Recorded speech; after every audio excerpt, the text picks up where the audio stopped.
সিজে সুন্দর, এখানে কটা ফুল আছে? পাঁচটা। সে সবকটা ফুল পাই কিনা? মানে আমি যেটা পাইছি সেটা পেয়ে গেছি, যেটা হচ্ছে লায়লা সিঙ্গেল থাকবে, আমরা সবাই তাকে নিয়ে স্বপ্ন দেখবো। হ্যালো বন্ধুরা, সবাই কেমন আছেন? আশা করি প্রত্যেকেই ভালো আছেন। আজকের ভিডিওতে দেখাবো মামুনের সাথে লায়লার বিচ্ছেদ নিয়ে কি বলল এবং জান্নাত তোহা কি বলেছেন, এবং এরই সাথে দেখবেন কাফি ভাইয়ের বইমেলার কিছু কাণ্ড। সব মিলিয়ে গাইস, আজকের ভিডিওটি হচ্ছে কিন্তু অনেক বেশি মজার, তাই একটু স্কিপ না করে ভিডিওটিতে একটি লাইক দিয়ে শেষ পর্যন্ত দেখতে থাকুন। এই সময় কম, শুরু করো। তো গাইস, চলুন শুরু করা যাক। গাইস, শুরুতেই দেখুন লায়লাকে নিয়ে কি মজা করছে সবাই। সবাই মামুনের জায়গাটা নেওয়ার জন্য চেষ্টা করছে এবং আমার ছোট ভাই ফরাদও কিন্তু লায়লার পিছনে লেগে আছে। হ্যাঁ, মানে লায়লাকে ইতিমধ্যে মনে 300 বার পটানোর চেষ্টা করছে যে মামুন চলে গেছে, এখন আমার জায়গাটা দাও তুমি। মামুনের সাথে লায়লার বিচ্ছেদের সম্পূর্ণ দোষ কার? চলুন তাদের ভিডিওর মাধ্যমে দেখে আসি। চলে গেছে, এখন আমার জায়গাটা দাও তুমি। বিনিময়ে আমি কিছু চাই না, তোমার যে গাড়িগুলো আছে এগুলোতে আমার একটু টিকটক করার সুযোগ করে দিও। তোমার গাড়িগুলোতে টিকটক করো।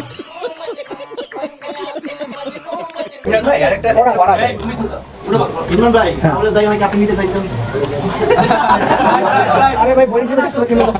না, মামুনের জায়গা আমি কখনো নিতে পারবো না, বিকজ প্রিন্স অলওয়েজ প্রিন্স, ঠিক আছে? আর আমি মামুনের অবদান কখনো বলবো না, কারণ আমি ইতিমধ্যে একজন আছে, নাম মোটামুটি রেসপেক্ট করি, celebrity, his name is junior Shakib. সে বলতেছে নাকি আমি যতগুলো কাপল ব্লগারদের সাথে দেখা করছি, এটা সত্যি।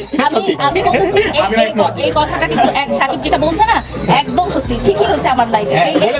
আজকে বলে দেন। মানুষ বলে না যে শকুনের বদনজরে গরু মরে না, আসলে কিন্তু মরে, সেটার প্রমাণ হচ্ছে ইমরান। এখন বাকিটা জুনিয়র শাকিব বলতেছে নাকি আমি যে কাপলদের সাথে দেখা করছি তাদের নাকি বিচ্ছিন্ন হয়ে গেছে। না বলেন আপনারা, এখন সবাই দোষারোপ করলে আমি তো সব জানতে চান যে ইমরান ভাই, আপনি এই বিষয়ে একটু ক্লিয়ার করবেন যে জুনিয়র সাকিবের সংসার আপনি ভেঙেছেন, আখির সংসার আপনি ভেঙেছেন, লায়লা আপুর সংসার আপনি ভেঙেছেন। হ্যাঁ, আমি শুরু করেছে আমাদেরটা দিয়ে, ও শুরু করেছে আমাদেরটা দিয়ে। গাইস, ভিডি ইমরান ভাই কিন্তু থেমে নেই, আপনাদের সকলকে কি আশ্বাস দিচ্ছে দেখুন। ইতিমধ্যে আরো অনেক কাপল ব্লগার আছে, তাদের সংসারও বিচ্ছিন্ন হবে ইনশাআল্লাহ, আমি সেই প্রচেষ্টা করতেছি।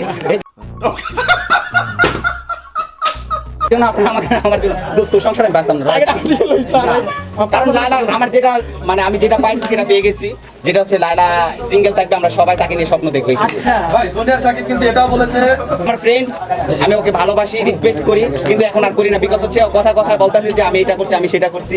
মোটো এটা ঠিক না। ফ্রেন্ডশিপের ভিতরে আন্তরিকতা থাকা দরকার, সেটা তার মধ্যে এখন চলে গেছে। তবু দোয়া করি যাতে সে ইন ফিউচার অনেক ভালো কিছু করুক, তাকে আমি খারাপ কিছু বলবো না। এবং আরেকটা কথা জুনিয়র সাকিব, তোমাকে আমি বলতেছি, শুধু মানুষকে দোষারোপ করো না, আগে মানুষের অ্যাবিলিটি এবং ব্যাকগ্রাউন্ড সম্পর্কে জানো, তারপর আসো। এবং তুমি বলতেছো নাকি আমি ইকরারেও পটায় নিয়ে ইকরার সাথে বিয়ে শাদী হতে। ইকরা ভালো মেয়ে ভাই, ঠিক আছে, বাচ্চা মানুষ, মাত্র 13 বছর 14 বছর বয়স, তুমিও তো বাচ্চা আমার কাছে। সত্যি গাইস, তাদের কাহিনীগুলো বেশ ভালোই লাগলো। গাইস, এবার দেখবেন জান্নাত তোহা কি বলে। প্রতিবারই কি জান্নাত জিতে? হ্যাঁ, প্রতিবারই জিতে। অল টাইমে কি মারামারি হয় আপনাদের? না, অল টাইম হয় না, মাঝে মধ্যে আগে হতো, কিন্তু এখন আর হয় না, কারণ এখন আমি প্রচুর পরিমাণ ব্যস্ত।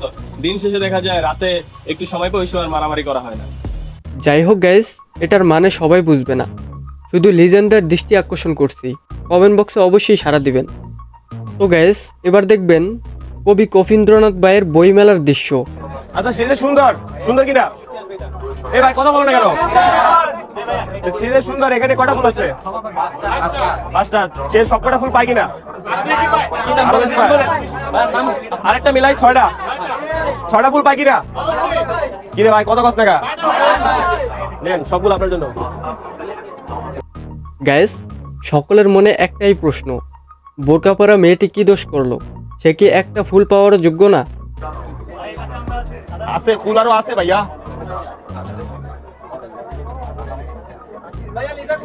লিজা বিদেশে। তো গাইস, এরপরে আপনাদের কাফি ভাইয়ের আরেকটি ভিডিও দেখুন, ইসলামিক তরিকায় মুসাফা।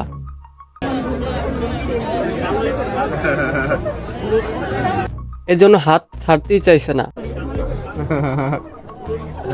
তোমার স্কুল নাম কত? গুড। লাল নিবা না সাদা নিবা? হ্যাঁ বেটা। যাই হোক গাইস, আপনাদের সেই কবি কফিন্দ্রনাথ বই লেখার জন্য কিভাবে এক্সপেরিমেন্ট করছে।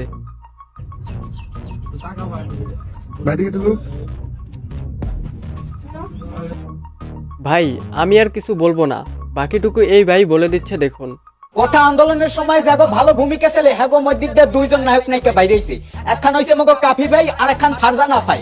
এরা দুইজন নায়ক নায়িকা পরিণত হইয়া গেছে। বাহ ভাই বাহ। এখন অনেক খালার গোলায় আইয়ে কবে তুই কাফিরে লইয়ে কথা কইছো, অমুকরে লইয়ে কথা কইছো, কথা কইতেই পারি ভাই। হেরা নায়ক নায়িকা হইছে, এখানে খারাপ কিছু কই নাই। হ্যাগো সিন দেখছেন, হ্যাগো শুটিং এর সিন দেখি এখন। নায়িকার বহের মধ্যে ঢোকার স্টাইল দেখে মনে হইতেছে ওটা কাফি ভাইয়ের কোল না, ওটা হইছে দুনিয়ার সবচেয়ে নরম কোল বালিশ। তো গাইস ভিডিওটি কেমন লেগেছে, বিশেষ করে লায়লা এবং কাফি ভাইকে নিয়ে কিছু বলতে চাইলে অবশ্যই কমেন্ট বক্সে লিখে জানাবেন। তো বন্ধুরা আজকের মতো বিদায় নিচ্ছি, আর এরকম মজাদার নিত্য নতুন ভিডিও পেতে আমার চ্যানেলটি সাবস্ক্রাইব করে পাশে থাকা বেল আইকনটি বাজিয়ে দিবেন। দেখা হবে নতুন কোনো ভিডিওতে। আল্লাহ হাফেজ।